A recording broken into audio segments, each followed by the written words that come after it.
when I really stop to think about it, July has kind of been an action-packed month, and August has kind of already started slipping by very, very quickly. It's already August 8th, and so kind of strange to think I've already come and gone from Spokane and major conference down there, learning the attitude and mentality of millionaires, and in some cases not millionaires, but people who have created an amazing financial legacy for their family, which is also fast becoming one of my goals.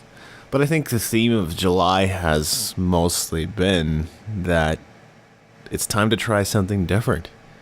I've done many of the same things for years now, and it's just been time to begin reconsidering how I'm going about things and what I want my future to look like. So really one of the major things that I've done with July is I put my house up for sale finally.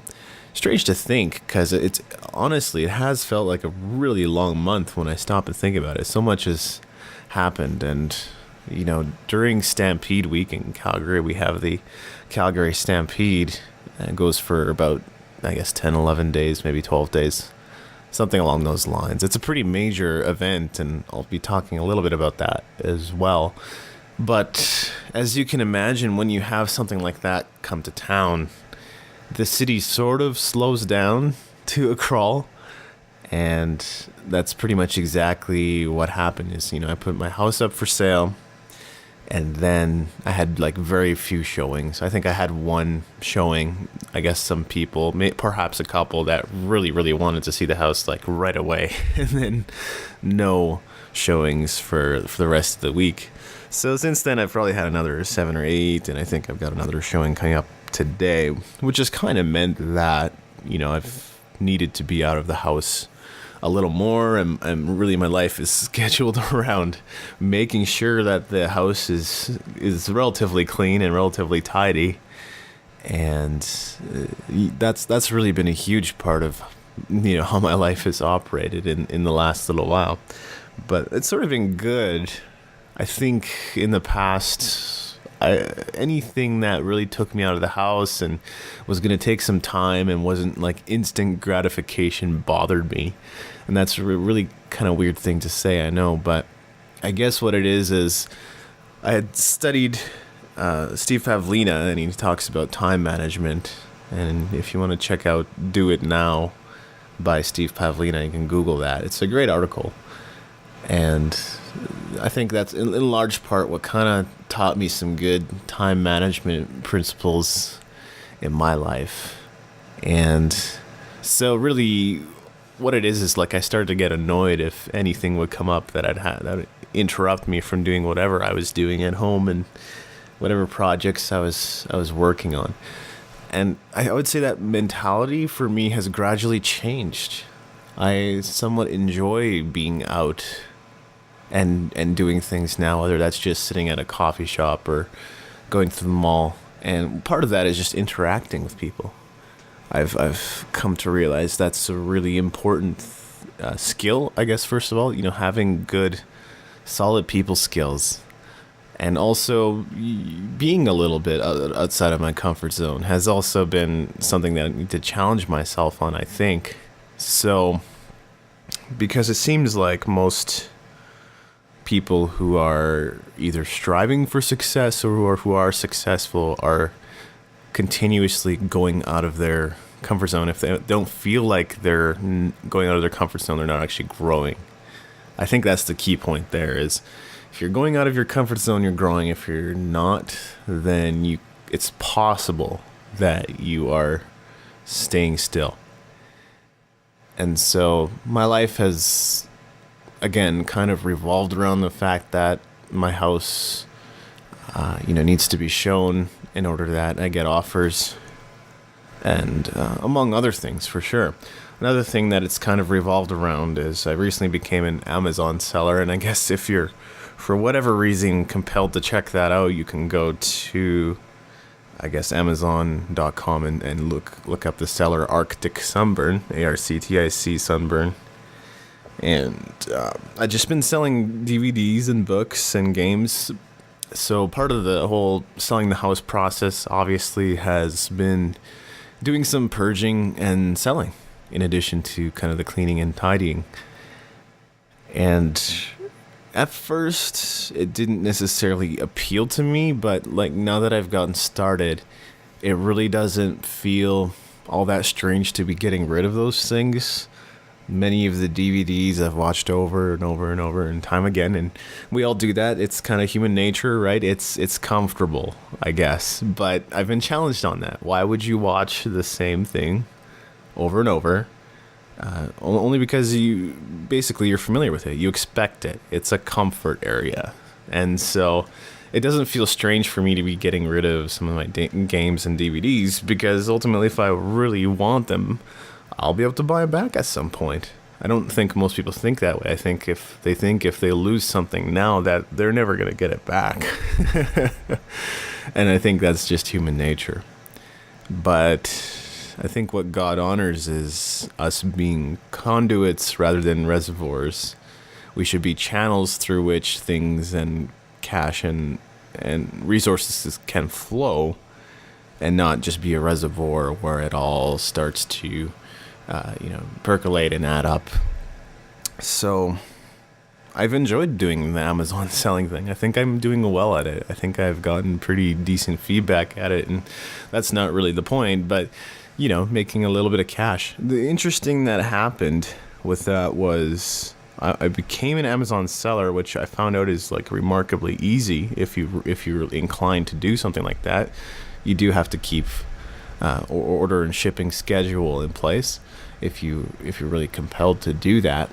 But basically those orders started coming in, and I'd package and I would send them off at the post office, and that became part of my daily interaction with other people, and really connecting to people in a more major way.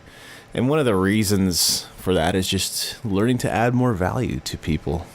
And how do you do that? How do you go about adding value to people? Well, first of all, you can't really unless you know people. But you can still add value in small ways if you make someone laugh, or if you just brighten their day a little bit, or if you just give them a compliment.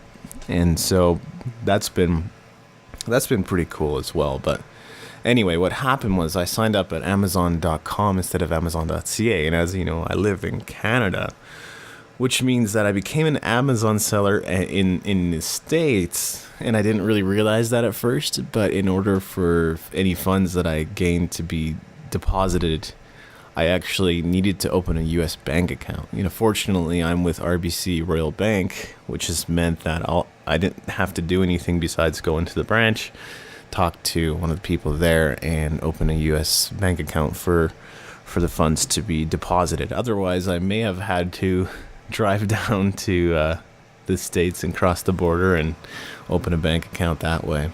Or I guess if I was with another bank and I was aware of RBC, I guess I could have done it that way too, open a United States bank account. So anyway, that's also been kind of a fun adventure. And so those would be some of the changes that are taking place in my life. And I wouldn't say that's meant that some things are on hold. I would just say that my daily life has started to look a little bit different than it used to. I find myself spending less time just doing things for me. I'm starting to think more in terms of other people. And I don't really think that's like a change that I could have instigated myself. All too often we think we are capable as human beings of changing our minds, changing our hearts. But really, I think over time, really only God can do that. Take it or leave it. But I really do believe that only God could instigate that type of change and know exactly what resources we need to make that happen. Whatever books you read or whatever audios you listen to or whatever. Maybe a TV show or a movie or a DVD kind of impacts you in interesting ways that you don't really expect. And as for Calgary Stampede, I had a chance to go down with a good friend Jonathan Ferguson a couple times. I wasn't really planning on going down. And I guess, he invited me and happened to have a little bit of time, or I just took a little bit of margin time for myself and decided to join him and go down. And the first day we went down, basically just wandered around the grounds, and that can always be, I guess, kind of interesting to see the various food stands and the weird things they're serving. I guess some of these things may not be so weird for you guys down in the States, but like deep fried Twinkies and deep fried Oreos and deep fried wagon wheels and things like that. And yeah, so it's interesting to see those types of things. And I think the second time we went down, we actually did do a little bit more. But the interesting thing about that day was it had started raining before we even arrived at the ground. So of course, as soon as we get out, we're just starting to get wet. And man, the rain was cold, and we just like soaking wet. Had to go inside the BMO Center there for a while, and it took a while to dry off because we went back outside again and it was still raining. So, but I guess, by the evening it kind of started to dry off. And that was the last day of Stampede, which meant that there was some pretty massive fireworks. And so that turned into a pretty memorable event as well. I guess it's like the 100-year anniversary of the Stampede, so they really went to town with those fireworks at the end of the night. So that was pretty cool to see as well. And speaking of which, Calgary weather this year, we've experienced everything from just piping hot all the way to I wouldn't say 10-degree weather, but definitely cooler than, I would say, your average summer day. So we've really had this kind of up and down thing happening with the Calgary weather all summer long. And I'm glad that we had to get a little bit of a break from the heat in between, because man, when it's hot, I just had a night a couple nights ago, I woke up, came home from Spokane. So we arrived probably in Calgary about 5, and I got home about 5:30. So 5:30 a.m. that is. So of course I'm gonna get home and sleep for a bit, because I wasn't feeling buzzed. I was like, oh man, I gotta sleep. So went to bed and couldn't sleep past 11. Not this is a major tragedy or anything, but I could not sleep past 11 because it was so hot. And then I look outside today, and the skies are clouded over, and it's kind of gray, and it looks like it's either going to rain or has rained a little bit already. Yeah, that's just been the Calgary summer. There's been a lot of rain this year too, by the way. At any rate, that's kind of my July.